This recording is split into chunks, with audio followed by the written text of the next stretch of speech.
selaku pemuda, khususnya mahasiswa, kita ketahui secara bersama kita mempunyai saham 60% di momentum 2024 nanti. Tentunya kita mempunyai harapan yang besar juga. Yang pertama mungkin harapan kita, pemimpin ke depannya harus lebih berani mengambil sikap-sikap politik. Karena kita tahu secara bersama konflik internasional sampai sekarang belum bisa diterka. Dan itu sangat mempengaruhi dampak politik, ekonomi di nasional kita. Mungkin kita membutuhkan pemimpin yang lebih berani. Kepada para kompetitor nanti, kita harapkan sebagai kaum muda harus lebih terbuka terhadap masyarakat, jangan terlalu mengumbar isu-isu yang bisa menyebabkan polarisasi yang begitu kuat. Salam pemuda, kami dari Milenial Pemuda Indonesia. Hari ini kami sangat merindu sosok pemimpin Indonesia yang lebih mendekatkan dirinya kepada masyarakat kecil, bahwa ke depan pemimpin harus lebih baik dan merakyat. Itu, terima kasih. Harapan saya bagaimana kontestasi Pilpres 2024 ini, tentunya bagaimana politik 2024 ini adalah bagaimana kita mengedepankan politik ide dan gagasan yang kemudian bagaimana bisa membangun bangsa Indonesia ini dengan ide-ide tersebut dalam bentuk tentang ekonomi, pendidikan, kesehatan, dan sebagainya. Sehingga pemimpin yang betul-betul lahir itu pemimpin betul-betul yang memaknai kebutuhan masyarakat, bukan keinginan daripada masyarakat, tapi kebutuhan daripada masyarakat itu apa, kebutuhan daripada rakyat Indonesia itu apa, sehingga hal-hal itu bisa terjawab begitu. Bahwasanya harapan dari mahasiswa adalah bagaimana seorang pemimpin itu harus benar-benar memberikan yang terbaik terhadap masyarakatnya. Nah, terus kemudian untuk keinginan dari mahasiswa bahwasanya momentum pemilihan 2024 nanti pemimpin bagaimana yang kemudian pantas untuk menjawab aspirasi seluruh rakyat Indonesia, sehingga segala hal-hal yang kemudian berkaitan dengan ideologi Pancasila yang tadi tentang Anugerah ke-5 itu benar-benar diaktualisasikan secara baik. Karena ini adalah persoalan 2024 ini yang menuntun demokrasi besar-besaran. Jadi demokrasi ini kemudian akan diberikan secara keseluruhan kepada masyarakat, sehingga tidak lagi ada menimbulkan hal-hal yang tidak kita inginkan, kira-kira begitu. Jadi kalau untuk sosok pemimpin yang pantas untuk menjadi seorang presiden itu mungkin tidak bisa saya sebutkan, tapi sosok pemimpin bagaimana sesuai dengan kriteria kepemimpinannya, bagaimana seorang pemimpin itu mampu membawa perubahan baru untuk Indonesia yang berkemajuan, kira-kira begitu. Assalamualaikum warahmatullahi wabarakatuh. Jumpa kembali teman-teman semua bersama saya Hamis Wakil di Respon Populer.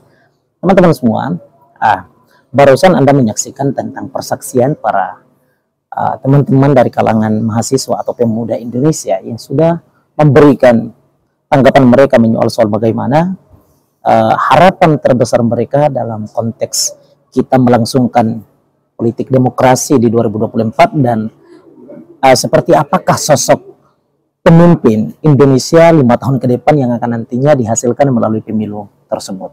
Dan kita ketahui bersama melalui persaksian mereka, dan harapan terbesar tentu ketika kemudian kita ketahui secara bersama bahwa anak muda ketika ditanya soal masalah seperti apakah sosok pemimpin masa depan itu, maka mereka akan secara lantang akan berkata bahwa sosok yang diharapkan adalah sosok yang dapat memiliki kepekaan, baik itu terhadap kehidupan sosial masyarakat, terhadap kondisi kebangsaan, dan juga tentang kepada negara itu sendiri. Nah, itu adalah harapan terbesar daripada kalangan anak muda. Apalagi yang ditanya adalah mahasiswa gitu. Tentu kita tahu secara bersama bahwa mereka akan memiliki tanggapan dan akan memberikan pernyataan sebagaimana yang kemudian kita saksikan di awal video ini gitu. Nah, jadi memang teman-teman semua itu adalah, dan saya kira itu bukan hanya saja merupakan harapan dari kalangan mahasiswa atau pemuda, tetapi saya kira keseluruhan masyarakat Republik Indonesia yang kurang lebih berbasis pada datanya 270 juta sekian jiwa itu, tentu bakalan memiliki harapan terbesar adalah sosok pemimpin Indonesia ke depannya adalah sosok yang dapat memiliki kepekaan, sosok yang dapat berefek, sosok yang dapat mengambil kebijakan politik itu yang secara langsung pro dan sejalan dengan apa keinginan rakyat gitu.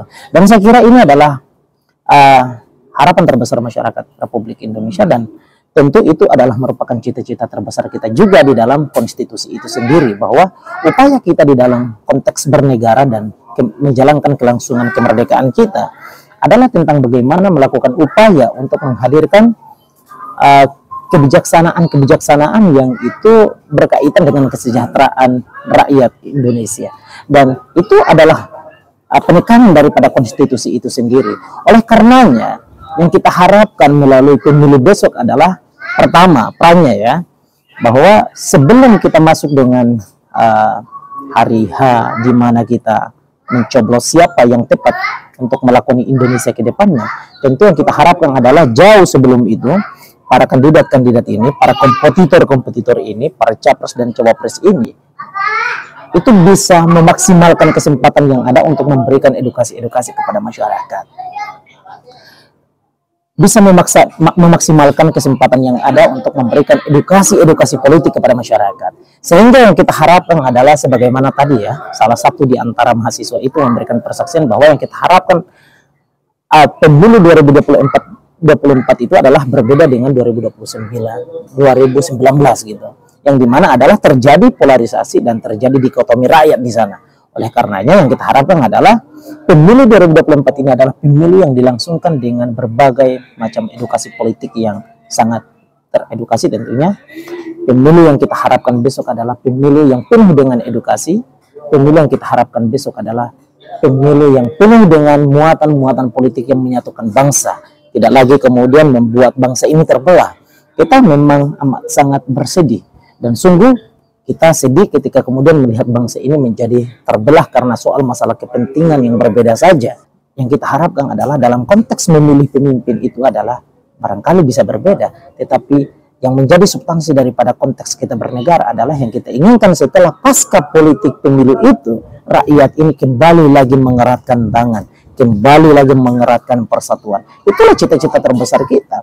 Dan itu bukan hanya saja cita-cita saya secara pribadi, itu bukan hanya saja cita-cita teman-teman yang sudah memberikan persaksian di awal video tadi, tetapi itu adalah cita-cita negara ini yang tercantum di dalam ideologi Pancasila kita. Jadi jelas di situ. Yang kita harapkan adalah negara ini harus selalu bersatu. Yang kita harapkan adalah negara ini harus selalu mengedepankan persatuan itu. Yang kita harapkan adalah dari sosok pemimpin, dia yang kemudian selalu memberikan muatan-muatan tentang keutuhan bangsa ini. Nah, itu adalah harapan terbesarnya kita. Oleh karenanya, lewat kesempatan menuju pemilu 2024, lewat konten ini, kami hanya ingin sampaikan, semoga saja video ini tersampaikan kepada para caleg, para capres kita yang ketiga ini, ada Pak Prabowo, Pak Anies Baswedan, dan kemudian Pak Ganjar Pranowo. Semoga bisa untuk memaksimalkan kesempatan yang ada, momentum yang ada, memaksimalkan timing yang ada sebelum Pilpres 2024 untuk selalu memberikan edukasi politik kepada rakyat Indonesia. Dan kita mintakan, kita serukan agar kemudian tidak ada lagi politik-politik justifikasi, tidak ada lagi politik-politik yang selalu mengungkit persoalan-persoalan orang. Tidak ada lagi politik-politik yang mencoba untuk mencari celah dari kandidat yang ada untuk berupaya menjatuhkan sepihak dan lalu menguntungkan sepihak. Inilah yang tidak ingin kita inginkan, yang kita mintakan secara tegas daripada tiga kompetitor kita ini adalah agar selalu memberikan edukasi politik yang sehat, selalu memberikan edukasi politik yang baik, sehingga masyarakat Indonesia secara menyeluruh yang punya hak memilih di tahun 2024 bisa menyalurkan hak mereka dengan rasionalitas gitu. Jadi besok mereka, kita pastikan mereka memilih calon pemimpin itu berdasarkan rasionalitas mereka, tidak karena berdasarkan soal masalah sentimen yang dibangun ataupun karena berdasarkan soal masalah gerakan-gerakan politik transaksional yang kemudian itu syarat dengan kepentingan-kepentingan sepihak. Itulah teman-teman semua yang dapat kemudian saya sampaikan lewat konten kali ini. Semoga konten ini bisa bermanfaat. Namun tentu ini adalah negara demokrasi yang menginginkan setiap orang, yang memberikan kebebasan kepada setiap orang untuk memberikan pandangannya. Oleh karenanya, dan saya tidak mau ingin menutup ruang demokrasi itu juga, silahkan kolom komentar terbuka luas kepada teman-teman semua.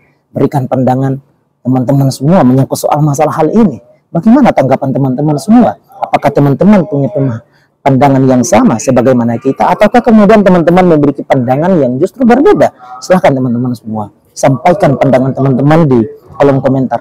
Dan semoga pandangan kita, baik yang saya sampaikan lewat channel ini ataupun yang teman-teman sampaikan melalui kolom komentar yang ada, bisa dibaca oleh para kompetitor-kompetitor kita, bisa dibaca oleh para kandidat-kandidat kita, sehingga kemudian mereka selalu didorong untuk memberikan edukasi politik yang sehat, yang baik, dan terhindar daripada sentimen-sentimen yang ada kepada seluruh rakyat Indonesia. Itulah teman-teman semua.